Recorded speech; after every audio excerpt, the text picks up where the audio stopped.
Pauline Luna may inamin tungkol sa relasyon nila Vic Soto at Atasha Mulak.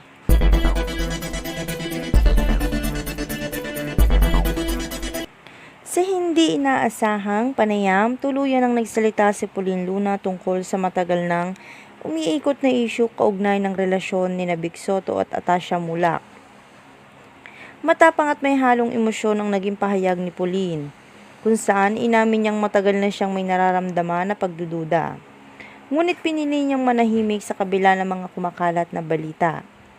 Ayon pa kay Pauline, hindi niya inaasahan na darating sa puntong kakailanganin niyang magsalita. Aniya, hindi ko na kaya ang pananahimik. Bilang asawa ni Vic, may karapatan akong malaman ang totoo. At ang sakit marinig ito mula sa iba, hindi mula sa kanya. Bagamat hindi niya tuwirang tinukoy ang kabuuang detalye ng ugnayan ni Vic Soto at Atasha Mulak, malinaw sa kanya ang masalitang may espesyal na koneksyon. Umano ang dalawa na matagal nang ikinagugulat ng ilang malalapit sa kanila.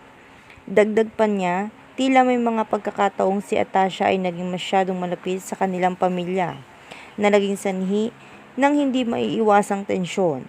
Sa kabila nito, nananatiling mahinahon si Pauline. Aniya, hindi siya naglalabas ng sama ng loob para sirain ang kahit na sino, kundi upang mailabas ang bigat ng kanyang damdamin at maipaglaban ang kanyang karapatan bilang asawa at ina. Matapos ang kanyang pahayag, umani ito ng samot-saring reaksyon mula sa publiko.